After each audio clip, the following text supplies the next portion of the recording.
Hi, friends of Good Dogma.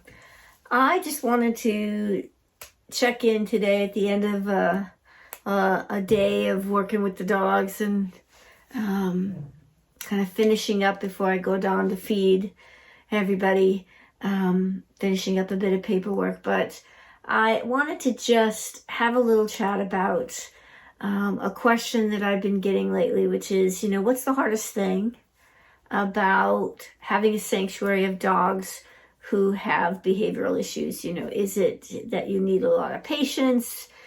Is it that you might be frightened of some of their behavior? Is it when problems arise and behaviors do crop up and something unfortunate happens, like a dog bite or a dog may go after me for some reason? Are those the hardest things? And although those are challenges, along with trying to finance the sanctuary, those are all big challenges. But definitely the hardest thing for me is saying no. In the last 4 days, I have had to say no to 3 people who have contacted me asking me, would you take my dog? If you can't take my dog, we will have to euthanize them.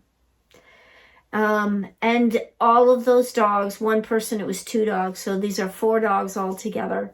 All of those dogs would be perfect candidates for a sanctuary where, if they had enough structure, enough exercise, enough fulfilling of their breed needs, and careful management as well, I think that they could live out their lives. And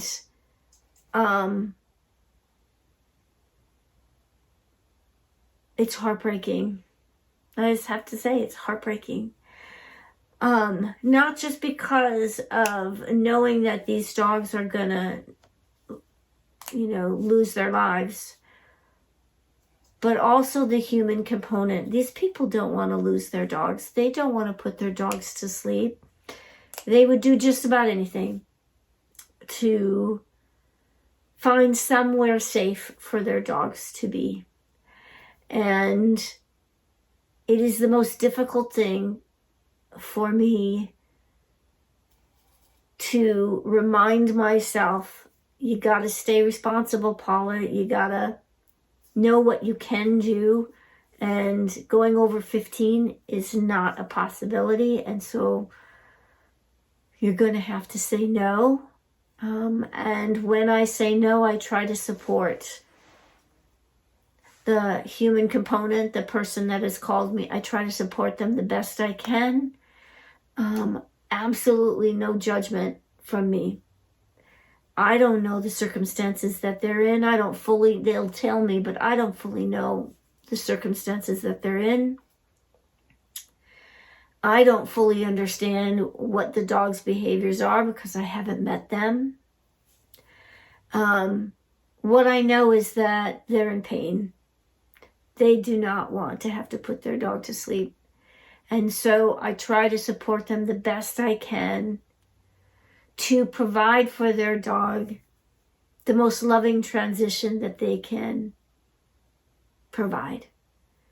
And to try to help the human to understand providing a loving release for their dog, where they are there with the dog. They let the dog know that they love them, they appreciate them, and that they're going to be with them as they make this transition. That is their role now for their dog. And I do my best to be there for them. Usually it's on the phone, to be there for them and to offer them, you can call me back if you'd like to talk about the transition process and how that felt for you. If you would like me, to be there and to support you. Because a lot of these folks, the reason why they are having to let go of their dog with difficult behavior is because they have no family that they feel they can have their dog go to, or they don't have family support in this time where they aren't able to keep their dog. And so I do the best I can while I'm on the phone with them. And when I get off the phone, it's very hard for me to not, think, oh, call him back. Maybe there's room enough. Maybe you can squeeze it out, or maybe there's a way you can raise money to be able to add one more dog to your pack. I mean, I have to really corral those thoughts in, because I know that part of being a responsible person caring for the 15 dogs that I have is knowing where I have to stop and draw the line so that I can care for these 15 dogs. So I have a heavy heart tonight. I just got off the phone with an elderly gentleman who has 2 pit bulls who will be bringing his dogs in to be euthanized. Both dogs are very dog aggressive. One of them is also human aggressive. No rescue is willing to take that on at this time. And he was hoping that maybe I could provide a sanctuary for them. And I just had to say no. So, I'm keeping these people in my heart tonight. These people that are having to make these difficult decisions. And, if you have a moment, just send out good thoughts. No judgment. Good, supportive thoughts for folks who end up being in this kind of situation. You never know. You may someday be in that situation.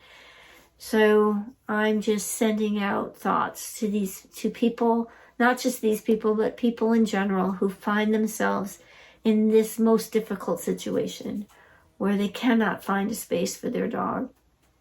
And the only option left is to euthanize the dogs. And along with that, man, I have to send warm thoughts out to the vets who perform this procedure and this service, because I am sure it must be very difficult for them to have to follow through.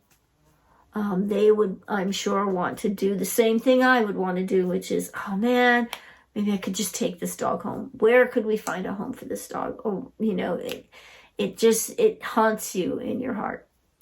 So anyway, I wanted to share that because, yes, running a sanctuary is a wonderful thing, but it's also sometimes quite an emotional thing. It's a very human thing that we all sometimes find ourselves over our heads and having to do something that's quite heartbreaking. So I'm going to leave it there. Not a cheery post, but a heartfelt one. And I thank you for kind of sitting with me through this. Thank you so much.